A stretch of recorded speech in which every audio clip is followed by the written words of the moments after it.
Vivimos en un mundo o en una sociedad donde ser cristianos muchas veces significa ir contra la corriente. Pero hoy les quiero contar una historia que transformó y cambió mi perspectiva y me demostró que servirle a Dios vale la pena.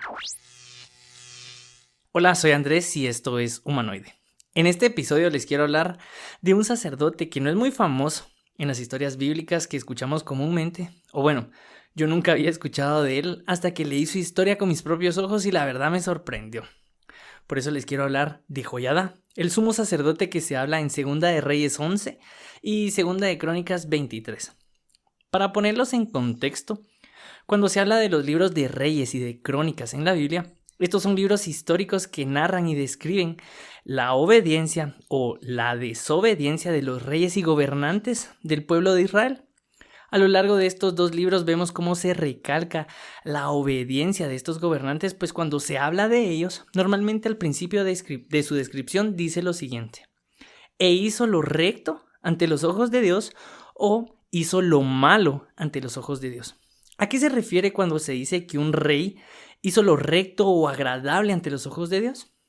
Esto era que habían seguido el ejemplo del rey David, pues ellos eran descendientes de él y todos formaban parte de un linaje real.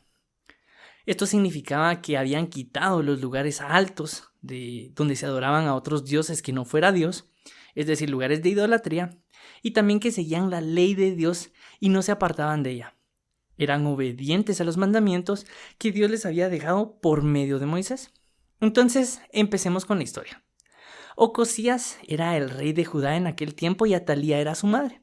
Pero en la Biblia leemos que Ocosías hizo lo malo ante los ojos de Dios y su madre era quien le aconsejaba que hiciera lo malo e incorrecto. Por todas estas razones es ejecutado y muere, y al saber esto su madre, Atalía, manda a matar a todos los hijos de Ocosías. Tal vez por la ambición del trono mata a sus propios nietos, pues al no ver ningún descendiente del rey, ella era quien quedaría como la única gobernante. Mientras ella empieza a buscar a sus nietos y herederos del trono para matarlos, sucede algo. Y leemos un pero. Y cuando leemos los peros en la Biblia, vemos que Dios es fiel. Y los mejores peros que leemos son los que Dios actúa en nuestras vidas. ¿Qué pasó entonces? Segunda de Crónicas 22:11 dice lo siguiente: pero Josabet, esposa del sumo sacerdote Joiada, tomó a Joás, el hijo más pequeño de Ocosías, y lo rescató de entre los demás hijos del rey que estaban a punto de ser ejecutados. Josabet puso a Joás con su nodriza en un dormitorio. De esa manera escondió al niño para que Atalía no pudiera asesinarlo. ¿Por qué es tan importante esto?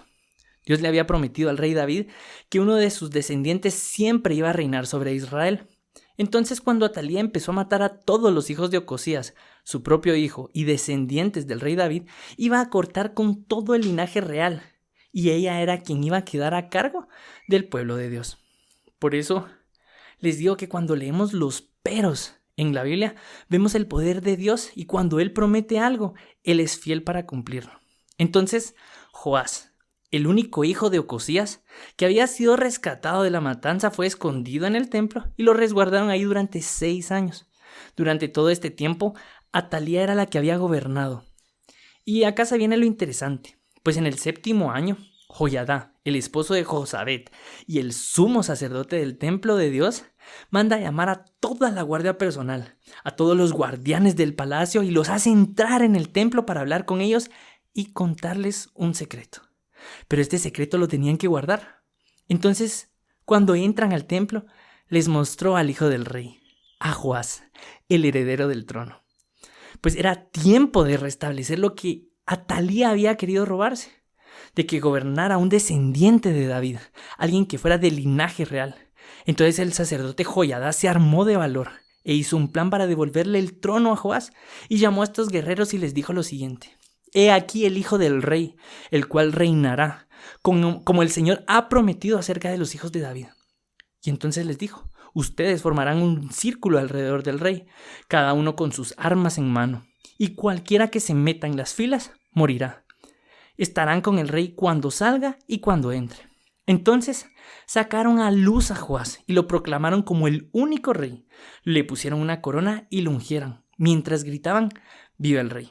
Para hacerles corta la historia, Matan a Atalía y es proclamado Joás como el rey de Israel. ¿Y por qué les cuento toda esta historia de Joiada?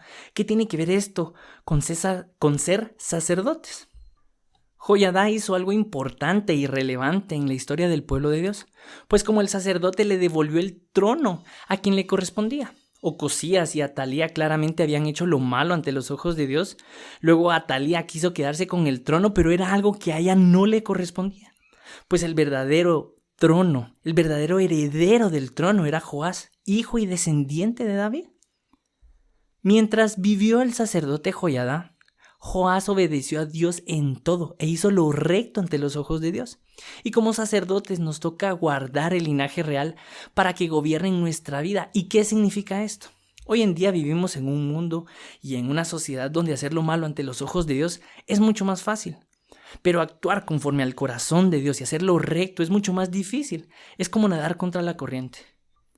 Pero cuando como sacerdotes dejamos que gobierne, quien realmente tiene que gobernar en nuestra vida, es cuando empezamos a hacer lo recto ante los ojos de Dios. ¿Y quién es ese que tiene que gobernar en nuestra vida? Pues el verdadero y único Rey, Jesús. Segunda de Timoteo 2:8 dice: acuérdate de Jesucristo, resucitado de entre los muertos, de la descendencia de David, conforme a mi evangelio. En el libro de Lucas, el ángel le habla a María y le dice que tendrá un hijo y que se va a llamar Jesús, y le dice: este será grande y será llamado Hijo del Altísimo, y el Señor Dios le dará el trono de su padre David, reinará sobre la casa de Jacob para siempre, y de su reino no habrá fin. A veces parece que el mundo y la sociedad mató y destituyó a Jesús como nuestro verdadero rey. Nosotros como sacerdotes tenemos que guardar al Rey en el templo. Y es que Jesús ya no habita en un templo físico, pero sí en nuestros corazones. Entonces cuando Él gobierna en nuestro corazón y Él es el Rey y gobernador de nuestra vida, es cuando podemos empezar a hacer lo recto ante los ojos de Dios. Cuando todos pensaron que Jesús había muerto, Él resucita al tercer día. Pero nosotros como sacerdotes tenemos que guardar en nuestro corazón sus mandamientos y hacer lo recto ante los ojos de Dios. Porque pronto va a regresar Jesús y va a gobernar y va a buscar sacerdotes que lo hayan guardado en su corazón. A veces se me viene a la mente, ¿valdrá la pena? ¿Vale la pena el esfuerzo?